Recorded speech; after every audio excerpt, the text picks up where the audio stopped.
الحمد للہ وکفا والصلاة والسلام سید الرسل وخاتم الانبیاء وعلى آلہ واصحابہ الذین اوفوا عہدہ الذین هم خلاصۃ العرب العرباء وخیر الخلائق بعد الانبیاء اما بعد فاعوذ باللہ من الشیطان الرجیم بسم اللہ الرحمن الرحیم ثم اتم الصيام الى الليل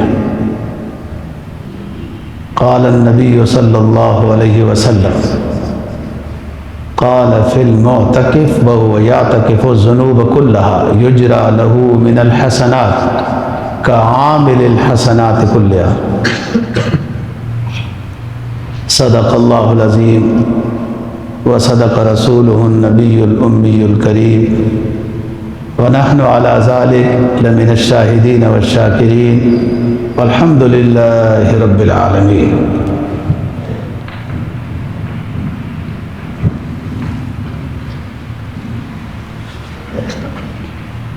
دوسرا پارہ سورہ بقرہ کی ایک آیت کریمہ تلاوت کی ہے جس میں اعتکاف سے متعلق بنیادی بات کا ذکر ہے اور جناب نبی پاک صلی اللہ علیہ وسلم کا ایک فرمان تلاوت کیا ہے جو امام ترمذی نے روایت کیا ہے. اس میں بھی اعتکاف کی بات حکم ہوا کہ روزے کو رات تک رکھو. وَلَا تُبَاشِرُوهُنَّ وَأَنْتُمْ عَاكِفُونَ فِي الْمَسَاجِدِ. ازدواجی تعلق نہیں قائم کر سکتے ہو جب تم مسجدوں میں اعتکاف بیٹھے ہو. تلک حدود اللہ ولا تقربوها. یہ پابندی ہے، منع ہے. جو کام منع ہے اس کے قریب بھی نہ جاؤ. کذالک یبین اللہ آیاتہ للناس لعلہم یتقون. اللہ تعالیٰ اپنے احکام لوگوں کے سامنے واضح کرتا ہے تاکہ لوگ پرہیزگار بن جائیں، تاکہ لوگ متقی ہو جائیں. جناب نبی پاک صلی اللہ علیہ وسلم کا فرمان کہ جو شخص اعتکاف بیٹھتا ہے اس کو سب سے بڑی جو خوبی حاصل ہوتی ہے وہ جتنے دن اعتکاف بیٹھتا ہے اتنی دیر گناہوں سے بچا رہتا ہے. اور جو نیکیاں وہ نہیں کر سکتا اس وجہ سے کہ وہ اعتکاف میں بیٹھا ہے تو وہ ساری نیکیوں کا بھی ثواب اس کو ملتا ہے. بطور رشتہ داروں کے ملاقات کے لیے نہیں جا سکتا، جنازہ دوسری جگہ میں پڑھنے نہیں جا سکتا، بیمار پرسی نہیں کر سکتا، اپنے شیخ کو اساتذہ کو ملنا ثواب ہے ادھر نہیں جا سکتا، والدین کی زیارت کے لیے نہیں جا سکتا.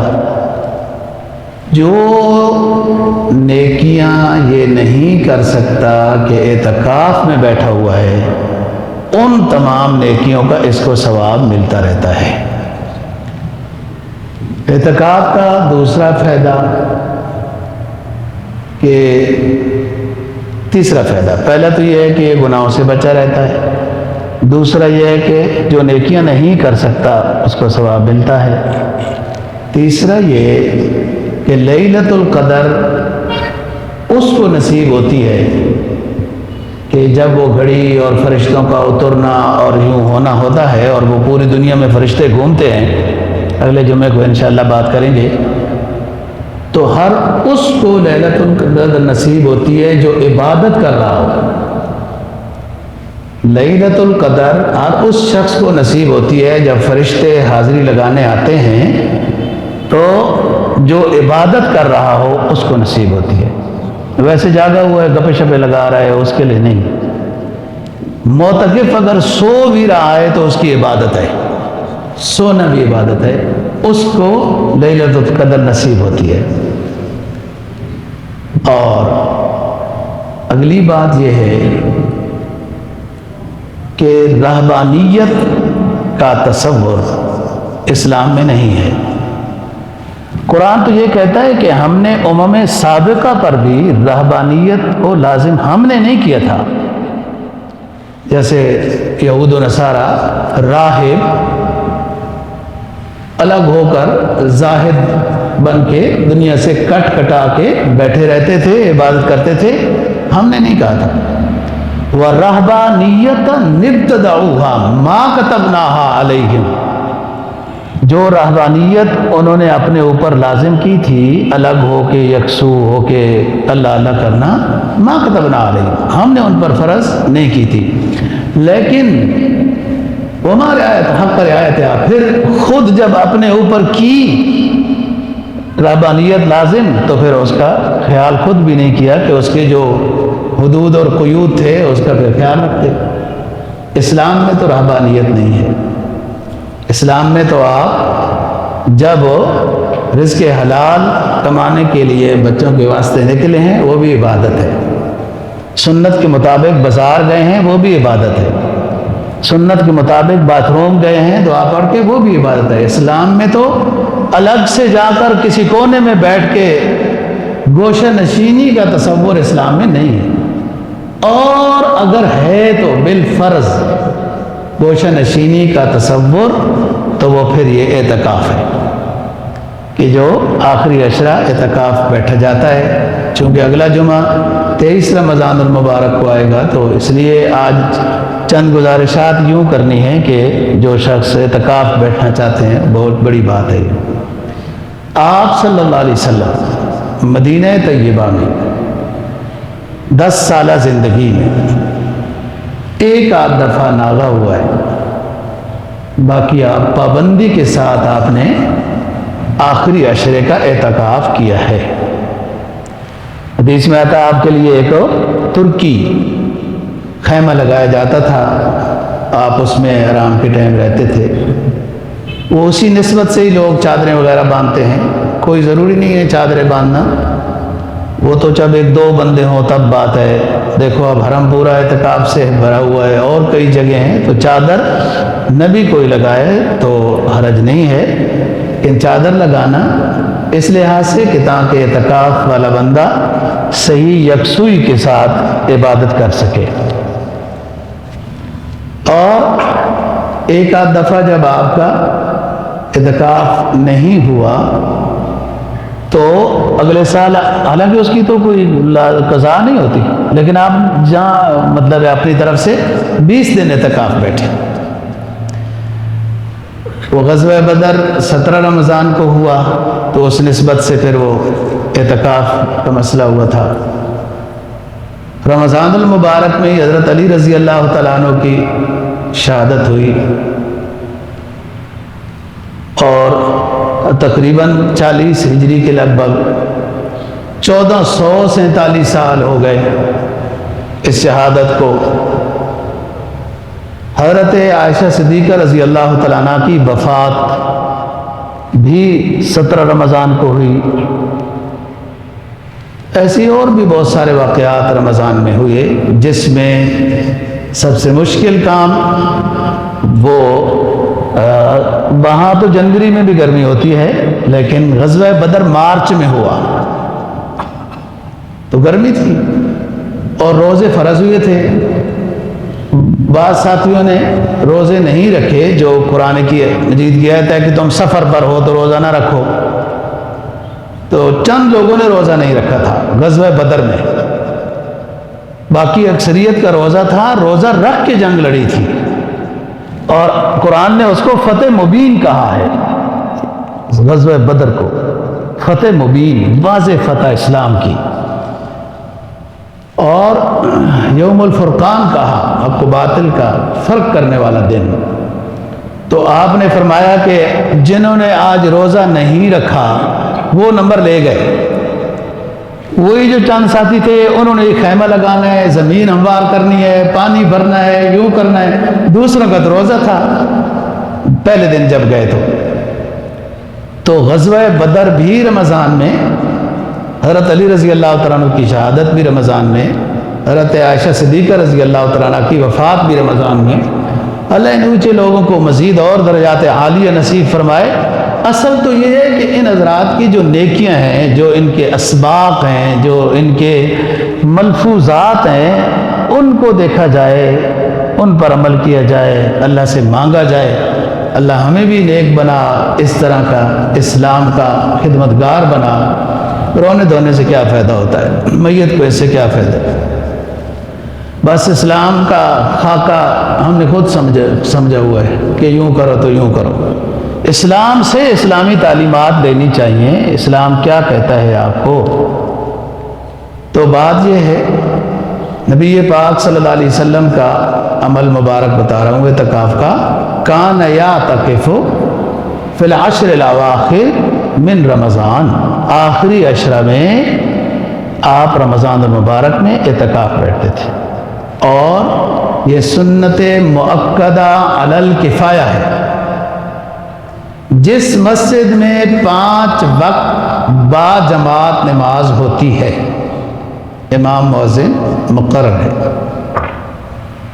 اور اس سے اونچی مسجد کہ جس میں جمعہ بھی ہوتا ہے، ہر وہ مسجد جس میں باجماعت 5 ٹائم اذان ہوتی ہے، نماز ہوتی ہے، اور اس سے بڑی مسجد کہ جس میں جمعہ ہوتا ہے۔ ضرور بضرور ایک بندہ اعتکاف بیٹھے تو پورے محلے کی طرف سے کفایت ہو جائے گا۔ اور جو دفتروں میں مسجدیں ہیں، لوگوں نے جائے نماز بنائی ہوتی ہے، زور اثر پڑھ لی، کبھی نہیں پڑھی، کبھی کیا ہوا، تو ایسی جگہوں میں اعتکاف نہیں ہے، وہ جائے نماز ہے۔ قرآن مجید نے ابھی کیا کہا، آپ نے ایت سنی، ثم اتموا الصیام الی اللیل ولا تباشروہن وانتم عاکفون فی المساجد، تم جو مسجدوں میں اعتکاف بیٹھتے ہو تو اس کی یہ شرائط ہیں۔ وہ جو جائے نماز دفتر میں اپنی نماز کی سہولت کے لیے بنائی جاتی ہے، وہ مسجد نہیں ہے، اس میں اعتکاف نہیں ہے۔ بس محلے کی مسجد کا ثواب زیادہ ہوتا ہے، جس میں باجماعت نماز ہو، جامع مسجد میں اس سے زیادہ ہوتا ہے۔ جو لوگ گھر میں مجبوراً جماعت کرا لیتے ہیں یا دفتروں میں جماعت کرا لیتے ہیں، فرض ذمہ سے ساقط ہو جاتا ہے، لیکن اتنا ثواب نہیں ملتا جتنا کہ جامع مسجد میں آ کے وہ نماز پڑھتے ہیں۔ تو محلے کی ایک مسجد میں بندے کا اعتکاف بیٹھنا یہ ضروری ہے۔ اگر کوئی نہیں بیٹھے گا تو سارا محلہ گنہگار ہوگا۔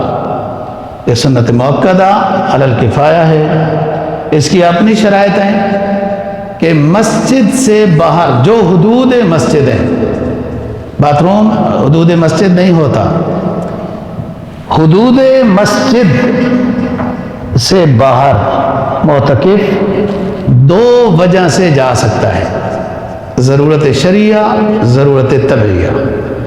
ضرورت طبعیہ کیا ہے؟ پیشاب کرنا ہے، وضو بنانا ہے، یہ طبعی ضرورت ہے، انسان کے ساتھ لازم ہے، یا اس کو کوئی کھانا لا کر دینے والا نہیں ہے، یہ ضرورت طبعی ہے، تو جا کے جلدی سے گھر سے یا ہوٹل سے جو قریب ہو وہاں سے کھانا لا سکتا ہے، کھائے مسجد میں۔ ضرورت شرعیہ کیا ہے؟ معتکف باہر جا سکتا ہے، جس مسجد میں اعتکاف والا اعتکاف بیٹھا ہے ادھر جمعہ نہیں ہوتا، اس کے اگلے محلے میں جامع مسجد ہے، تو معتکف جمعہ پڑھنے کے لیے جا سکتا ہے۔ اگر جمعہ کے بعد اس مسجد میں جنازے کا اعلان ہو گیا تو جنازہ بھی پڑھ سکتا ہے۔ اسپیشل اعتکاف والی مسجد سے اعلان ہوا کہ فلانی جگہ جنازہ ہے، اسپیشل نہیں جا سکتا، اتفاق سے جمعہ پڑھنے گیا تو جمعے کے بعد وہاں پر جنازے کا اعلان ہو گیا تو جنازہ پڑھ سکتا، یا راستے میں کوئی ایسے ساتھی مل گئے جو پچھلے دنوں بھی بیمار تھے تو بیمار پرسی بھی کر سکتا ہے، لیکن اس کام کے لیے وہ اسپیشل بیمار پرسی کرنے کے لیے بھی نہیں جا سکتا۔ ان 2 کاموں کے علاوہ بعض دفعہ روٹی کا جو کام ہے تیسرا کر لیں، وہ بھی ضرورت طبعیہ میں داخل ہے۔ ضرورت طبعیہ، ضرورت شرعیہ کے علاوہ مسجد کی حدود سے اگر کوئی شخص باہر جائے گا تو اس کا اعتکاف ٹوٹ جائے گا۔ اب وہ یہ تو اعتکاف سنت والا اس کا ختم ہو گیا ہے۔ اب جو ایک دن جو غلطی کی اور وہ باہر گیا ہے، اعتکاف ٹوٹ گیا ہے، تو ایک دن کا اعتکاف اس کے ذمہ اب لازم ہوگا، جس دن ٹوٹا ہے اس کا اعتکاف، بھلے اب رمضان میں ہی کر لے یا بعد میں کرے تو پھر روزہ رکھنا ہوگا۔ اور اگر ایک سے زیادہ مسجد میں بیٹھتے ہیں لوگ اعتکاف تو بہت اچھی بات ہے، دینی ماحول غالب ہونا چاہیے، ذکر و اذکار تسبیحات عبادت میں بندے کو مصروف رہنا چاہیے۔ بالکل خاموشی، بعض جگہوں میں اوپر رومال اوڑھ لیتے ہیں، کوئی بندہ ان کو سلام بھی کرے تو وہ کہتے ہیں نہیں کیونکہ اعتکاف میں ہیں، یہ بھی غلط ہے۔ اور جہاں بہت زیادہ رش ہوتا ہے نا اعتکاف بیٹھنے کا، وہاں گپے شپے بھی بہت ہوتی ہیں، وہ بھی غلط ہے۔ ایک تو مسجد میں ویسے ہی بلا ضرورت دنیاوی گفتگو گپ شپ لگانا، آج ایران نے کتنے میزائل مارے، آج انہوں نے کیا کیا ہے، یہ ڈرامہ بازی ہے، کیا میزائل ہیں، کیا چیز ہے، تو اس طرح کی گپ شپ نہیں لگانی، بہت زیادہ گپ شپ بھی معتکف کو نہیں لگانی، تو بالکل اوپر رومال اوڑھ کر دلہن بن کر بھی نہیں بیٹھنا کہ کسی سے بات نہیں کرنی، جب تک رومال ہٹائیں گے پیسے دیں گے اس کے بعد پھر چہرہ دکھاؤں گی، ایسا تصور بھی نہیں۔ خیریت پوچھ سکتا ہے، دعا سلام کر سکتا ہے، سبق پڑھ سکتا ہے، سبق پڑھا سکتا ہے، ضرورت کی بات کر سکتا ہے، اعتکاف والا بالکل خاموشی کرنا ٹھیک نہیں ہے۔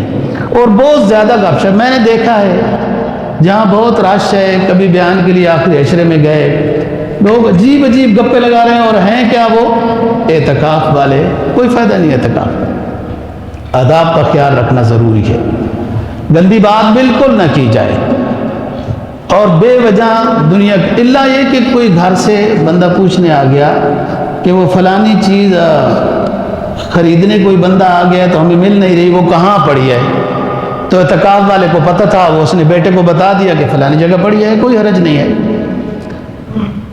تو بات یہ ہے دوستو، اعتکاف سنت موقدہ علی الکفایہ ہے، اللہ جس کو توفیق عطا فرمائے، بڑی اونچی چیز ہے۔ اس لیے تو نبی پاک صلی اللہ علیہ وسلم نے تقریباً اعتکاف سے ناغہ نہیں کیا، 1-2 سال جو آتا ہے وہ مجبوری تھی۔ اعتکاف کی ایک تو فضیلت یہ ہے گناہوں سے بچ کے رہتا ہے، لیلۃ القدر نصیب ہوتی ہے، لوگ جتنی نیکیاں کریں یہ نہیں کر سکتا کہ بیٹھا ہوا ادھر جا نہیں سکتا، اس کو وہ ثواب ملتا ہے۔ حدیث میں آتا ہے، جناب نبی پاک صلی اللہ علیہ وسلم کا فرمان ہے، اعتکاف والا شخص ایک دن اگر اعتکاف بیٹھتا ہے تو 3 خندقیں جہنم سے دور ہو جاتا ہے، 3 خندقیں، اور ایک خندق کو پار کرنا زمین و آسمان سے زیادہ کی چوڑائی ہے۔ اور اعتکاف ایک شخص جو اعتکاف میں مصروف رہتا ہے تو نیکی کا جب اس کے اوپر ایک غلبہ ہو جاتا ہے نا جی، دل میں نور آ جاتا ہے، تو خاص کیفیات اور انکشافات بھی ہوتے ہیں۔ صوفی کو اس جگہ سمجھنا ہوتا ہے، اس جگہ سمجھنا ہوتا ہے، بہت ساری اللہ کی طرف سے جو عنایات ہوتی ہیں، کیفیات عطا ہوتی ہیں، دل میں نورانیت آتی ہے، زنگ دور ہوتا ہے، تو یہ ایک اچھی چیز ہے۔ اور الحمدللہ اس کا یہ مطلب نہیں ہوتا کہ تقریر میں 4-5 کو جب تک بتا نہ لیں کہ ہمیں تو یہ آج کیفیت ہوئی ہے نصیب اور جو، تو ہمیں سکون ہی نہیں آتا، یہ غلط بات ہے۔ ظاہر ہے جب کثرت سے آپ تلاوت کرتے ہیں، کثرت سے ذکر و اذکار تسبیحات کرتے ہیں، تو ضرور بضرور کیفیات انسان کی نورانی ہوتی ہیں، سوچ نورانی ہوتی ہے۔ علماء نے لکھا ہے نا کہ جب انسان کی سوچ اچھی ہو جائے تو اس نے سمجھ لے کہ تقوی نصیب ہو گیا ہے۔ ویسے تو بندہ نیک ہی ہوتا ہے ایک دوسرے کے سامنے، لیکن جب تنہائی میں بیٹھا ہے، سفر کر رہا ہے اور اس کی سوچوں میں بھی اچھے خیالات ہیں، نیکی کا خیال ہے، اب وہ تقوی کے دائرے میں آیا ہوا ہے۔ اور اصل بات التقوی ہونا، تقوی دل کی کیفیت کا نام ہے، اور دل میں انقلاب آتا ہے جب انسان رجوع الی اللہ میں ہوتا ہے۔ اللہ کو جب راضی کرتا ہے نا، اللہ فرماتا ہے کہ میری انگلیوں کے درمیان ہے قلب بنی آدم، بنی آدم کا دل میری انگلیوں کے درمیان میں ہے، میں جیسے پھیر دوں۔ تو اللہ بے انصاف نہیں ہے، آپ نیکی کر رہے ہیں تو اللہ آپ کے دل کو نیکی کی طرف پھیرے گا، نیکی میں اور اضافہ ہوگا۔ حدیث میں جناب نبی پاک صلی اللہ علیہ وسلم کا فرمان ہے کہ اللہ کے قرب اور اللہ کی معرفت حاصل کرنے کے لیے قرآن مجید کی تلاوت کی کثرت کی جائے، اور وہ یہ ایسی کتاب ہے کہ آپ کا دل نہیں بھرے گا، اور اگر آپ تھوڑا بہت ترجمہ جانتے ہیں تو اس میں آپ کو کیفیت میں اور اچھا محسوس ہوگا۔ نہیں بھی جانتے، قرآن مجید کے کئی ختم رمضان المبارک میں ہونے چاہیے۔ عبادت کے لحاظ سے کام کم کرنے کا حکم نہیں ہے، رمضان میں دنیاوی کام کم کرنے کا حکم ہے، دنیاوی کام کم کرنے کا حکم ہے، تاکہ آپ عبادت میں زیادہ ٹائم لگا سکیں، تسبیحات میں آپ کا دل لگے۔ فرمایا لِكُلِّ شَيْءٍ بَهَاءً يَتَبَاهُونَ بِهِ وَبَهَاءُ أُمَّتِي الْقُرْآنِ رواہ احمد۔ ہر چیز کی کوئی رونق ہوتی ہے، ہر چیز کی کوئی رونق ہوتی ہے، لوگ اس بارونق چیز کے ذریعے سے فخر کرتے ہیں کہ ہمارے پاس یہ چیز ہے جی۔ وَبَهَاءُ أُمَّتِي الْقُرْآنِ، میری امت کی وہ چیز جس پر امتی فخر کرے وہ قرآن مجید ہے، لہذا اس کی تلاوت میں آئے۔ ایک حدیث میں جناب نبی پاک صلی اللہ علیہ وسلم کا فرمان ہے، فرمایا اِنَّ هَٰذِهِ الْقُلُوبَ تَصْدَعُ كَمَا يَصْدَعُ الْحَدِيدُ إِذَا أَصَابَهُ الْمَاءُ قِيلَ يَا رَسُولَ اللَّهِ وَمَا جِلَاؤُهَا قَالَ النَّبِيُّ کثرت ذکر الموت و تلاوت القرآن۔ فرمایا رسول پاک صلی اللہ علیہ وسلم نے ان دلوں کو زنگ لگ جاتا ہے جیسے لوہے کو زنگ لگ جاتا ہے جب اس پہ پانی گرتا رہے۔ ایک صحابی رسول عرض کرنے لگا پھر ان دلوں کے زنگ کو اللہ کے رسول کیسے اتارا جائے؟ فرمایا کثرت و ذکر الموت، اپنی موت کو یاد کیا کرو۔ کئی ہمارے کلاس فیل ہو دنیا سے رخصت ہو گئے، ہمارے ہم عمر چلے گئے، ہمارے محلوں کے کئی جنازے اٹھ گئے، کبھی ہمارا بھی جنازہ اٹھ جائے گا۔ کثرت و ذکر الموت، یومیہ روح نکالنے والا فرشتہ کئی بار ہر انسان کو دیکھتا ہے، ادھر انسان کی آرزویں، بڑی بڑی امیدیں، بڑے بڑے پروگرام چل رہے ہوتے ہیں، اور روح نکالنے والا فرشتہ کہتا ہے او انسان کیا لمبے لمبے پلازے بنانے میں پروگراموں میں لگا ہوا ہے، تو چند دن کا مہمان ہے، میں تیرے پاس آنے والا ہوں۔ تو قلوب کو زنگ لگ جاتا ہے، اور بالکل لگتا ہے۔ کسی کو زیادہ لگتا ہے، کسی کو تھوڑا لگتا ہے، لیکن اس کا علاج یہ ہے قرآن مجید کی تلاوت کی جائے اور موت کو یاد کیا جائے، موت کو یاد کیا جائے۔ یہ تو ایک اٹل حقیقت ہے۔ کوئی بندہ کہے میں مالدار ہوں تو نہیں مروں گا، میرا پلازہ اچھا ہے تو میں نہیں مروں گا، بادشاہ ہوں تو نہیں مروں گا، حکیم ہوں تو نہیں مروں گا، دل کا ڈاکٹر ہوں تو نہیں مروں گا۔ وہ ادھر ہمارے 2-3 دل کے ڈاکٹر تھے، تینوں روانہ ہو گئے، ہاں جہانی ہو گئے۔ او یار دل کے ڈاکٹر تھے، تمہارا دل کیسے بند ہو گیا؟ اینما تکونوا یدرککم الموت ولو کنتم فی بروج مشیدہ۔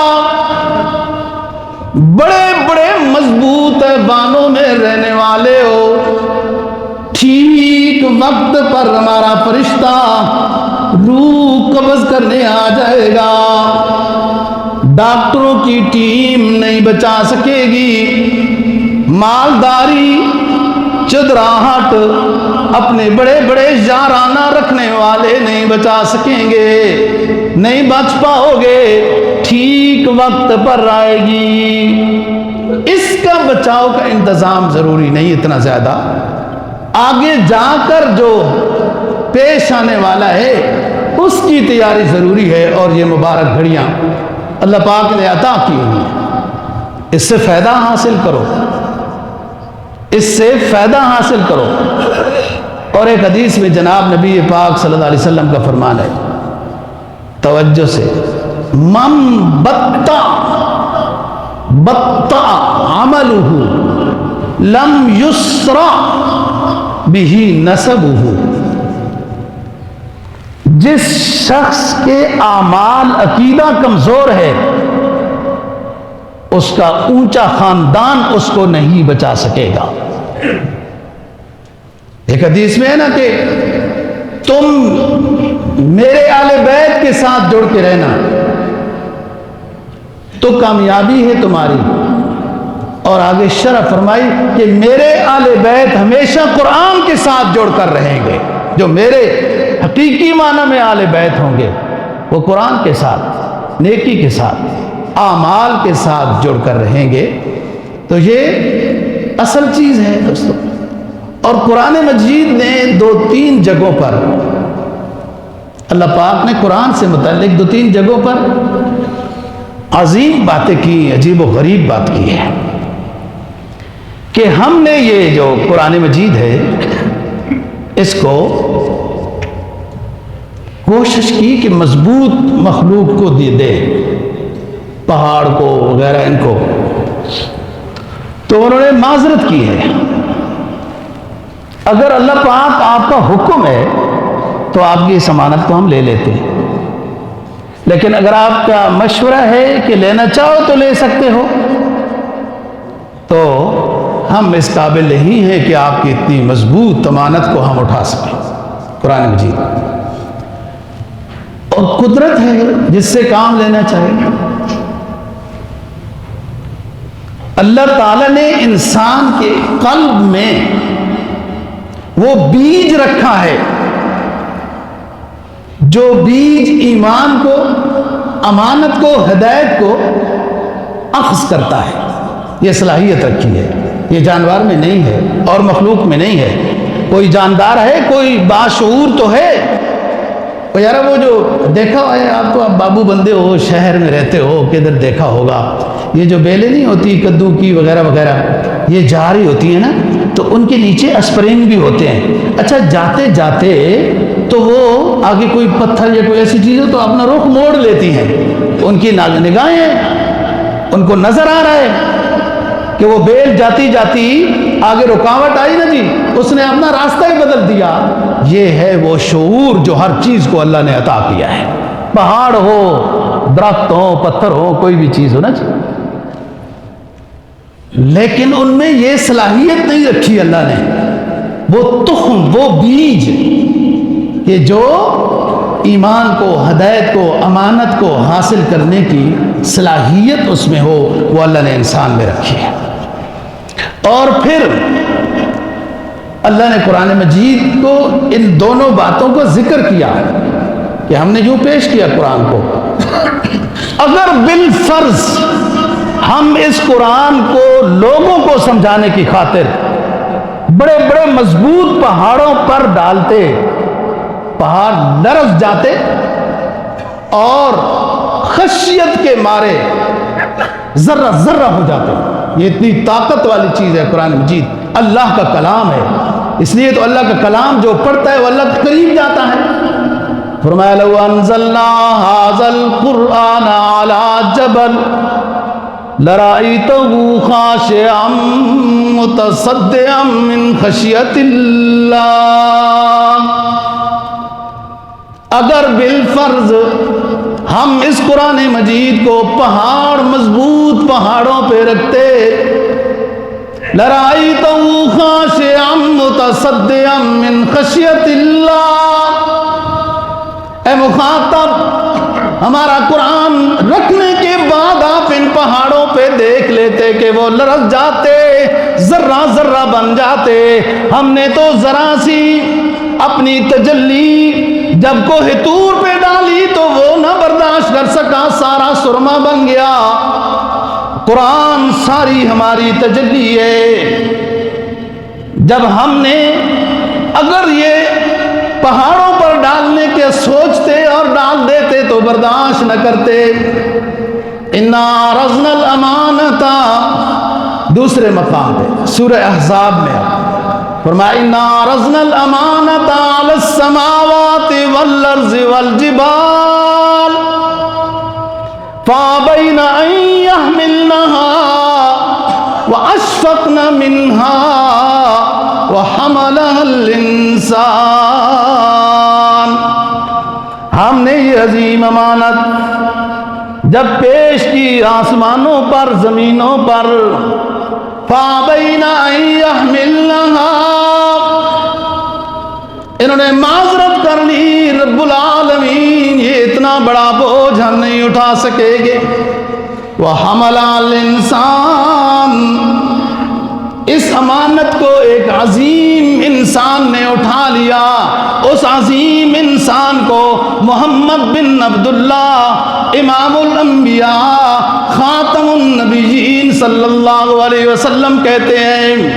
اس پیغمبر کی برکت سے اس کے امتیوں میں بھی ایسے قلوب ہم بناتے جائیں گے، جب وہ اس قرآن کو یاد کرنا چاہیں، اپنے دل کی تختی پہ لکھنا چاہیں، ہم وہ صلاحیت عطا کر دیں گے۔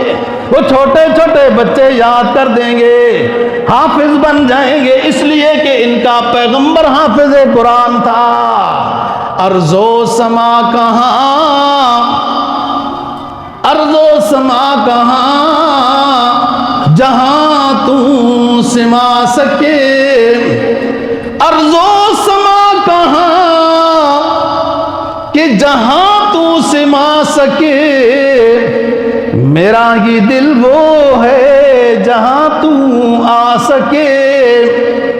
قرآن زمین و آسمان میں کیا صلاحیت تھی کہ اس کو لے لیتے، اللہ نے بنی آدم میں، قرآن کہتا ہے وَعَلَّمَ آدَمَ الْأَسْمَاءَ كُلَّهَا ثُمَّ عَرَضَهُمْ عَلَى الْمَلَائِكَةِ، ہم نے آدم میں وہ صلاحیت رکھی، جب پوچھا کہ نام بتاؤ بتانے لگ گئے، فرشتوں کو کہا تو معذرت کر لی، اس لیے کہ ہم نے وہ صلاحیت ہی نہیں رکھی تھی۔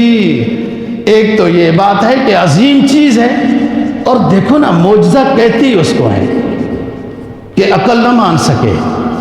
معجزہ عقل سے ماورا چیز کا نام ہوتا ہے کہ آپ ایک پیالے میں، آپ صلی اللہ علیہ وسلم ایک پیالے میں تھوڑا سا پانی ہے، اس میں انگلی مبارک رکھیں، سینکڑوں قافلے والے لوگ اپنی ضروریات اس چشمے سے پورا کر لیں، اس کو معجزہ کہتے ہیں، کہ جو عقل میں بات نہیں آتی ہے۔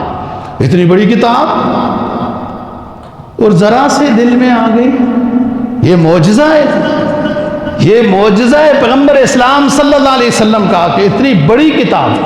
پہلی کتابیں بھی تھیں، کچھ لوگ حافظ بھی ہوتے تھے لیکن اتنی بڑی بھی نہیں ہوتی تھی۔ ہمارا تو آخری پیغمبر ہے نا جی، یہ آخری کتاب ہے۔ آپ کبھی ترجمہ دیکھیں نا، آدم علیہ السلام سے واقعات شروع ہوں گے، انہوں نے یہ کیا یہ کیا، پھر نوح علیہ السلام نے یہ کیا وہ کیا، ابراہیم علیہ السلام، سلیمان علیہ السلام، نوح علیہ السلام، یحییٰ علیہ السلام، زکریا علیہ السلام، عیسیٰ علیہ السلام، موسیٰ علیہ السلام کے تو واقعات سے بھرا پڑا ہے قرآن مجید. سارے سابقہ حالات و واقعات قرآن مجید نے بتانے تھے، آخری امت کو باخبر کرنا تھا. تو اس لیے قرآن مجید کتاب بڑی ہے، 23 سالوں میں نازل ہوئی. اس لحاظ سے تو 114 صورتیں، 6666 آیات، اتنی بڑی کتاب، 30 پاروں پر مشتمل، اور غیر عرب بچے بھی. پھر اب دوسرا ادھر اتنی بڑی، اور ادھر جب معجزہ دکھایا تو غیر عرب 7-8 سال بچے کے سینے میں محفوظ کر دیا. یہ اللہ کا کلام ہے، معجزہ ہے، پیغمبر اسلام کی یہ دعا ہے. فرمایا قالو لصاحب القرآن اقرا وارتقی رتل کما کنت ترتل فی الدنیا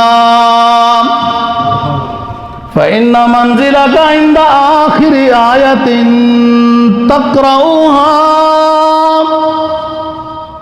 ہم میدان حشر میں حافظ قرآن کو بڑے اعزاز سے اٹھائیں گے. دنیا والے تو ڈنڈے پھینکنے والوں کو کروڑوں انعام دے دیتے ہیں، پتہ نہیں کیا سے کیا لاو و لہب کرنے والوں کو نوازا جاتا ہے. دنیا میں مسلمان حکمرانوں کی نظر میں بھی حافظ قرآن کی کوئی قدر نہیں ہے، کوئی انعام نہیں ہے، کوئی پروگرام نہیں ہے کہ حافظ دین، عالم دین، مفتی جو اسلام کا ہے، شیخ الحدیث ہے، اس کو بھی نوازا جائے. یہ اللہ کی کلام ہے، اللہ خود ہی نوازے گا. دنیا میں بھی نوازتا ہے، میدان حشر میں بھی یہ کہا جائے گا یقال لحافظ القرآن اقرا. اللہ کی طرف سے ندا لگے گی، او حافظ قرآن، قرآن مجید الحمدوں سے پڑھنا شروع کرو. حافظہ آخرت کا ہوگا، لحن آخرت کا ہوگا، زبان کی طاقت آخرت میں عطا کی جائے گی. حافظ قرآن دنیا میں تو متشابہ لفظ ہیں، بھول جاتا ہے، لیکن آخرت میں بھولے گا بھی نہیں. تجوید بھی اعلیٰ عطا کی جائے گی، آواز بھی، سر بھی اعلیٰ اور خوبصورت عطا کی جائے گی، اور کہا جائے گا حافظ قرآن پڑھتے جاؤ، خود بخود یہ آٹومیٹک آپ درجات کو عبور کرتے جاؤ گے. جہاں قرآن کی والناس کہو گے جنت میں تمہارا مقام ہوگا. دنیا والے تمہیں دقیانوس کہتے تھے، میلے کچیلے طالب علم کہتے تھے، حقارت کی نظر سے او حافظ قرآن. دنیا میں بعض لوگ تجھے دیکھتے تھے، ہماری نظر میں تو بڑا اونچا تھا کہ ہماری کتاب کو تو نے اپنے سینے میں لگایا، سینے میں محفوظ رکھا. ادھر آؤ، من قرأ القرآن، من قرأ القرآن فاستظہرہ وأحل حلالہ وحرم حرامہ ادخلہ اللہ الجنہ، ادخلہ اللہ الجنہ وشفعہ فی عشرۃ من اہل بیتہ کلہم قد وجبت لہم النار. ایک حافظ قرآن ہے، قرآن پڑھتا ہے، تلاوت کرتا ہے، اس کے حلال و حرام کو سمجھ کر عمل کرتا ہے. ہم اس حافظ قرآن کو تو جنت الفردوس عطا کریں گے ہی، لیکن یہ اپنے خاندان کے 10 بندوں کی سفارش کرے گا، جن 10 بندوں پر جہنم واجب ہو چکی ہوگی، ان 10 جہنمیوں کو بھی اس کی سفارش سے جنت الفردوس عطا کریں گے. کوئی مشکل نہیں ہے، آلو دال کھانے والے قرآن کے حافظ بن جاتے ہیں. آپ تو شہروں میں رہتے ہو، اچھے اچھے کھانے کھاتے ہو، بچوں کو بادام اور خمیرے کھلا سکتے ہو۔ حافظ قرآن 1-1.5 سال کی بات ہے، دنیا میں بھی عزت میدان حشر میں اپنے بچے کا دامن پکڑ کر جنت میں ڈال دیے جاؤ گے۔ ادھر آؤ، من قرأ القرآن وعمل بما فيه البس والداہ تاجا یوم القیامہ ضوء احسن من ضوء الشمس فی بیوت الدنیا لو کانت فیکم فما ظنکم بما عمل بہذا۔ ایک حافظ قرآن ہے،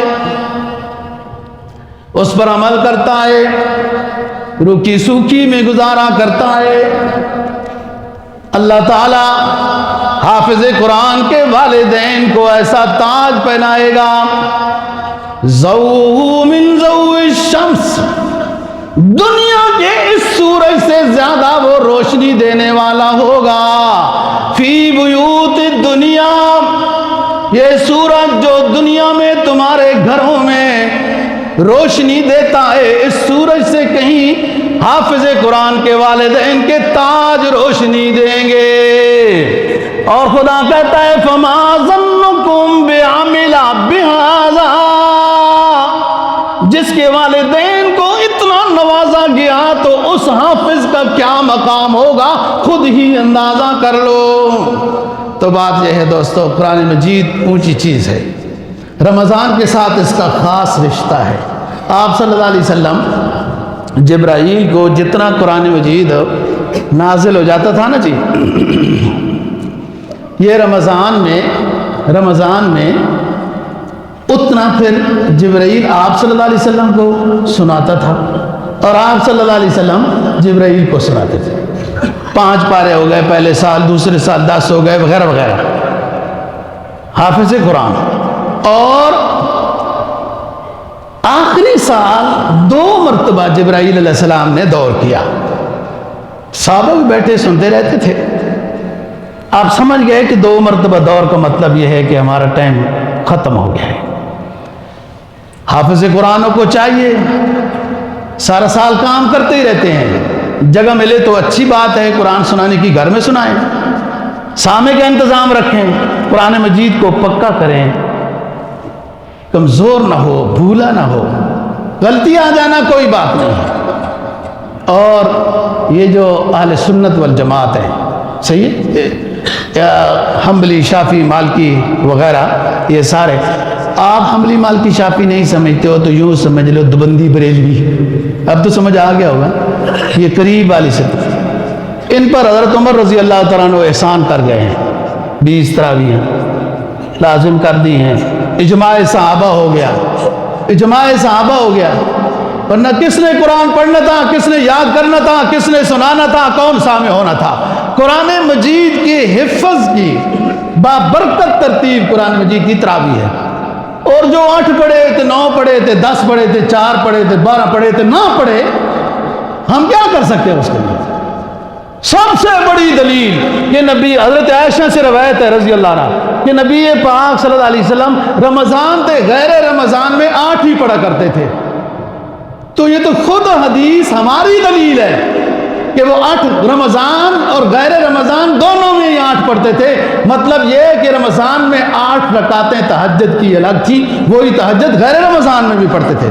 تو وہ 3 دن کہاں گئے کہ جہاں مسلسل آپ صلی اللہ علیہ وسلم نے 20 رکعتیں پڑھائیں، اور چوتھے دن آپ صلی اللہ علیہ وسلم تشریف نہیں لائے، پوری مسجد صحابہ سے بھری رہی، چپ کر کے بیٹھے رہے، کہہ بھی نہیں سکتے تھے کہ حضرت صاحب سارے بیٹھے ہیں تو تشریف لائیے وغیرہ ہے۔ حضرت صاحب، لوگوں نے اسلام کو آسان کرنے کی کوشش کی، کسی نے کہا اعتکاف ہی کوئی نہیں، کسی نے کہا روزے ہی کوئی نہیں، کسی نے کہا زکوٰۃ وہی ٹیکس ہے جو حکومت کو دیتے ہو، تاکہ ہماری ٹلو بنے۔ ٹلو جانتے ہو ہماری زبان کا لفظ ہے یہ، ٹور ٹار، کیونکہ نئی سی بات بتائیں گے تو ٹور ٹار بنے گی نا۔ وہی 1400 سال پرانی باتیں کرتے رہے کہ 20 تراویحیں ہیں جی، زکوٰۃ بھی دینی ہے، ٹیکس الگ چیز ہے، زکوٰۃ الگ چیز ہے، فطرانہ الگ چیز ہے، فلانا یہ چیز ہے، وہی پرانی باتیں جب مولوی صاحب کرتا رہے تو اس کو تو ویوز ہی کوئی نہیں بنے گے۔ جب کوئی پٹھی سی بات کریں گے نا جب، تو پھر اس کے بعد ٹور ٹار بنتی ہے۔ دوستو قرآن مجید کی تلاوت کی طرف خوب توجہ ہو، خدا ملتا ہے، دل شیطل ہوتا ہے، نورانیت بڑھتی ہے۔ اقبال مرحوم کو یاد کر کے پھر ختم کرتے ہیں۔ فرمایا جنہیں میں ڈھونڈتا تھا آسمانوں میں زمینوں میں، اللہ کی تلاش میں نکلا کہ وہ آسمانوں میں ملے گا یا زمین میں ملے گا۔ جب قرآن سے پوچھا تو وہ تو بتا رہا ہے وَنَحْنُ أَقْرَبُ إِلَيْهِ مِنْ حَبْلِ الْوَرِيدِ۔ جب تلاوت کرو گے، اللہ کا کلام پڑھو گے، وہ تمہاری شہرک سے بھی زیادہ قریب ہے، تمہیں اپنا محبوب بندہ بنا لے گا۔ جنہیں میں ڈھونڈتا تھا زمینوں میں آسمانوں میں، ملے وہ ظلمت خانہ دل کے مکینوں میں۔ جب میں نے غور کیا مجھے اپنے دل میں اپنا اللہ نظر آیا۔ نہ پوچھ ان خرقہ پوشوں کی ارادت ہو تو دیکھ ان کو، یہ اللہ والے تسبیحات میں مصروف رہنے والے، تلاوت میں، تہجد میں، نوافل میں مصروف رہنے والے۔ نہ پوچھ ان خرقہ پوشوں کی ارادت ہو تو دیکھ ان کو، یدے بیضا لیے بیٹھے اپنی آستینوں میں۔ تمنا درد دل کی ہو تو کر خدمت فقیروں کی، دعاؤں کی درخواست نہ کر ایسا بن کے تجھے وہ فقیر بھولے نہیں، تجھے وہ اللہ والے وہ طالب علم بھولے نہیں۔ تمنا درد دل کی ہو تو کر خدمت فقیروں کی، نہیں ملتا یہ گوہر بادشاہوں کے خزینوں میں۔ دوستو بات یہ ہے، یہ موسم بہار ہے، اللہ کی طرف سے رحمت برست رہی ہے، شیاطین وغیرہ وہ بند ہیں، پتہ نہیں یہ ادھر ادھر کی جو کوئی شیاطین کھلے ہوئی ہیں، خدا ان کو بھی بند کرے، کوئی ٹرمپ کی صورت میں ہے، پتہ نہیں کوئی کس مصیبت کی صورت میں ہے۔ بات یہ دوستو ہم کیا کر سکتے ہیں؟ اللہ سے خیر مانگ سکتے ہیں کہ اللہ پاک یہ ہمارے ہی مسلمانوں کو ایسے تماشے کے ساتھ آپس میں لڑا دیا گیا ہے کہ اب کمبل کو تو میں چھوڑتا ہوں، کمبل مجھے نہیں چھوڑتا۔ اسی کو فتن کہتے ہیں۔ رسول پاک پر جبرائیل اترے، فَأَخْبَرَهُ أَنَّهُ سَتَكُونُ فِتَن، کہ نبی فتنے آئیں گے۔ آپ نے پوچھا مَا الْمَخْرَجْ مِنْهَا یا جبرائیل، فتنوں سے بچنے کا راستہ کیا ہوگا؟ تو آپ صلی اللہ علیہ وسلم نے فرمایا القرآن القرآن القرآن، قرآن کو پڑھو، اس کو سمجھو، فتنے دور ہو جائیں گے۔ ہم دوستو چھوٹے سے لوگ ہیں، افغان پاکستان ہو، ایران فلان ہو، یہ سب کچھ بہت بڑی مصیبت جو اللہ نہ کرے سامنے نظر آ رہی ہے، اور اس مصیبت سے لا مأوى ولا منجا الا الیہ، صرف اللہ بچانے والا ہے اور کوئی نہیں۔ پیر فقیر پیغمبر سارے اسی کے در کے سوالی ہیں، اسی کے در کے سامنے جھکنے والے ہیں، اسی سے خیر مانگنے والے ہیں۔ ہم اللہ سے خیر مانگ سکتے ہیں۔ یا اللہ ہمارے خطے میں اور خصوصاً عالم اسلام کا آپس میں اتفاق و اتحاد نصیب فرما، اور اس فتنے اور شر سے نجات نصیب فرما۔ وآخر دعوانا الحمدللہ۔